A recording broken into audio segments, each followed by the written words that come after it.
Why are dog feet so loud? Hey guys. Hey guys. Hey guys. Hey guys. Hey guys. Hey guys. Brass Facts here. Hey guys. Hey guys. Brass Facts here. Despite how many optics, especially on Amazon, seem to claim it, there are actually not that many holographic weapon sights out there.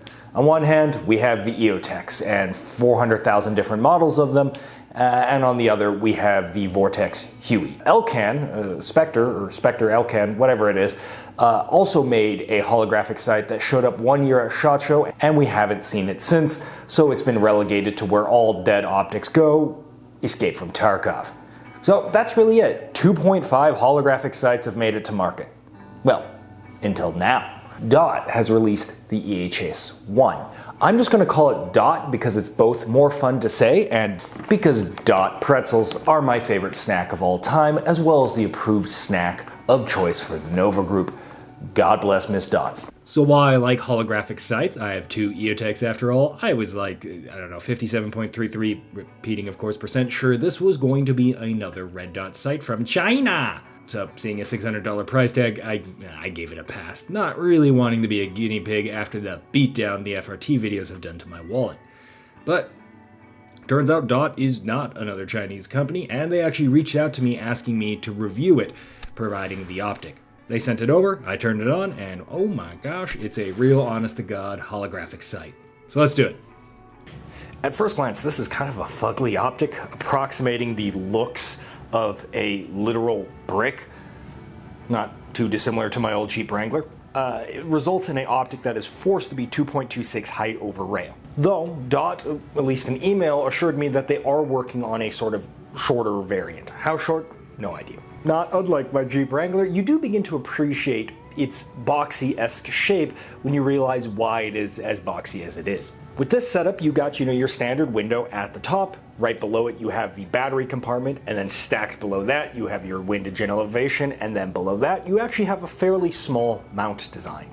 This results in an optic setup that, at first glance, while looking quite brickish, large, whatever you want to call it, ends up being significantly smaller than an EOTech in terms of footprint on the rail itself. That's not an insignificant deal when stuff like these EOTechs take up a large component of your rail space, and stuff like the Huey from Vortex takes up all of your rail space to the point where you struggle to mount magnifiers behind that thing. The DOT, as a result, actually ends up being really at home on certain setups where you don't have a lot of rail space, like small PDWs, and you don't mind high height over rail because you have limited length of pull, like small compact PDWs.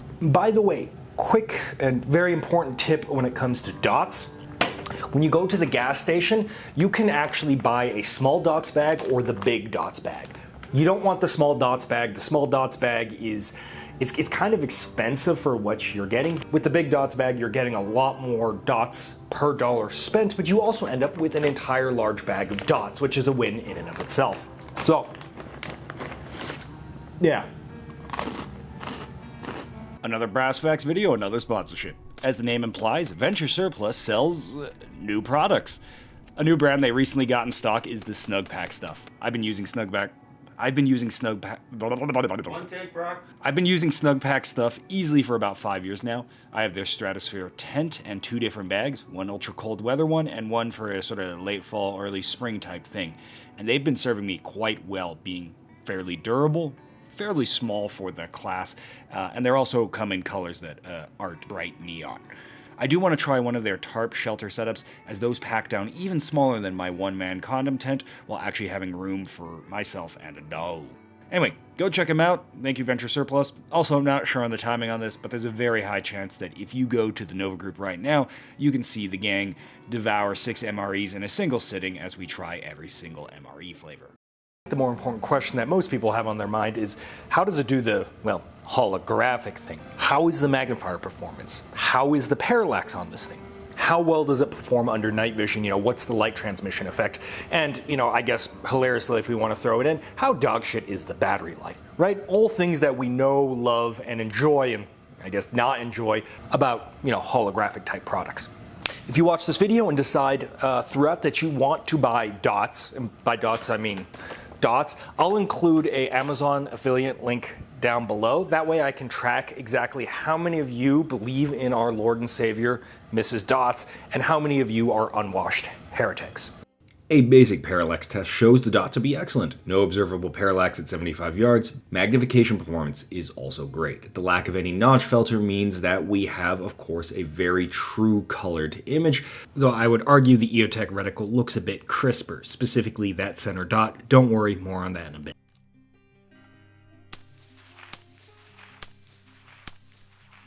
Identical performance to the Romeo AT, and maybe, and this is probably a bias or placebo, slightly worse than an EOTech, but that might also be for other reasons I'll get into later.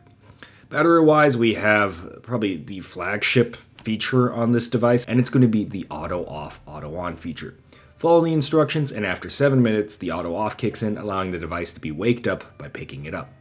If you're not interested in this, you can just turn it off and rely on the 4 to 8 hour auto shutoff feature, much like an EOTech. On one hand, I think people probably overstate how big of a deal the EOTech battery life is, but I also think a lack of a short auto on, auto off does somewhat disqualify the EOTech from being a viable home defense optic.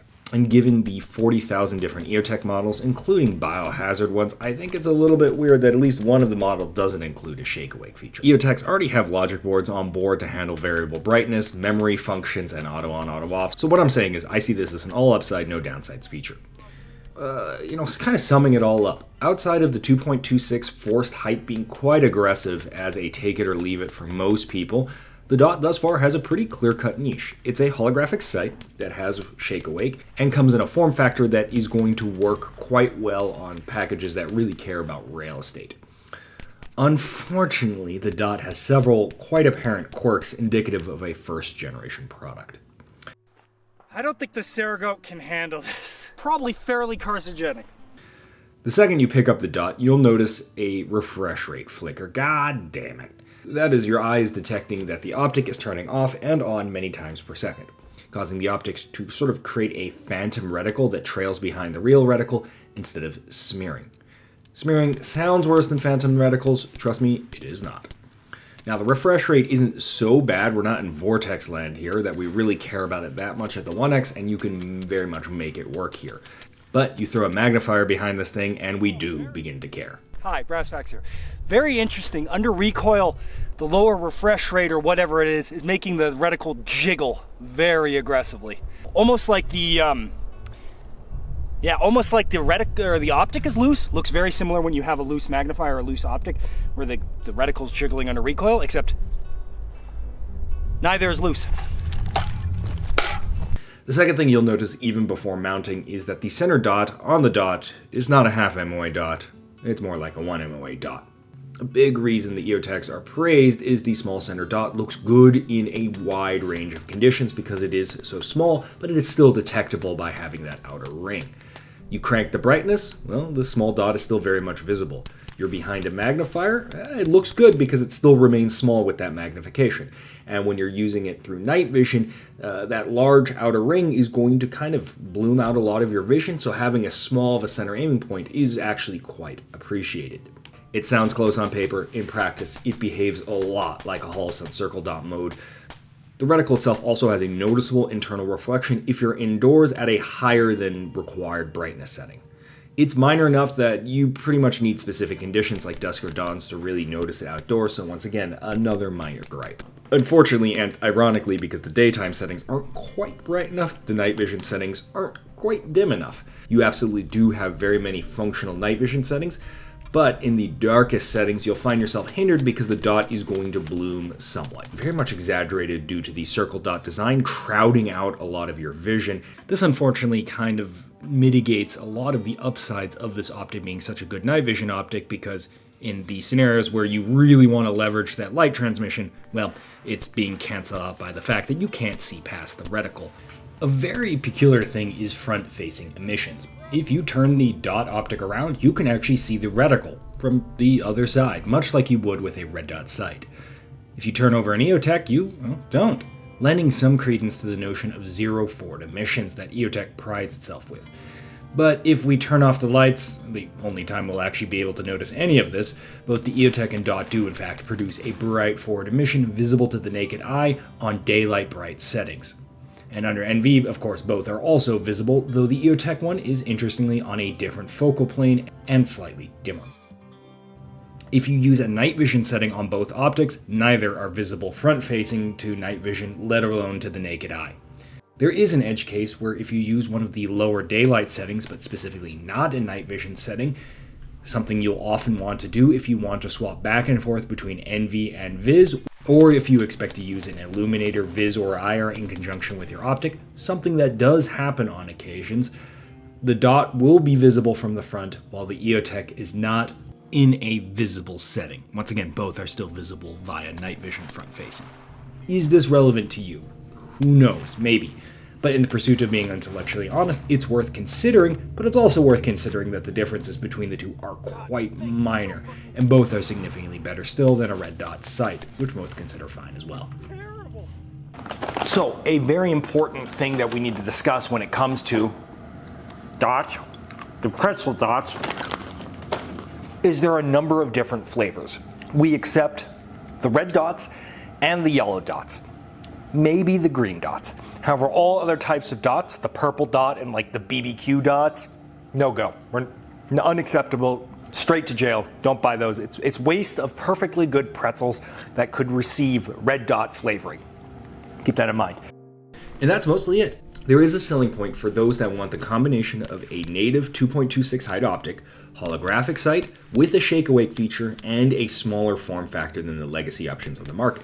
But I'd give it a pass as a solid alternative that has quirks if it was priced cheap, but it's not priced cheap. At $600, this is top tier premium pricing, so unfortunately, especially in this economy, I think at this time I probably wouldn't recommend it. Though the flip side to that is all these issues being as minor as they are absolutely very easily fixable with a Gen 2 or even a Gen 1.5, and a small price decrease from maybe $500, maybe very aggressively $475, and this thing becomes very compelling very quickly. So I look forward to see where the company does take this product. Alright, that's been the video. Hopefully this has been informative to you, not just about the dot, but dots as well, and we'll see you guys in the next one. Nova.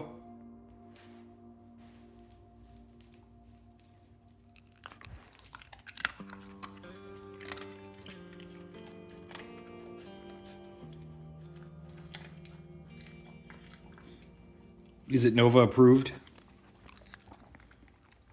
Nova approved dots?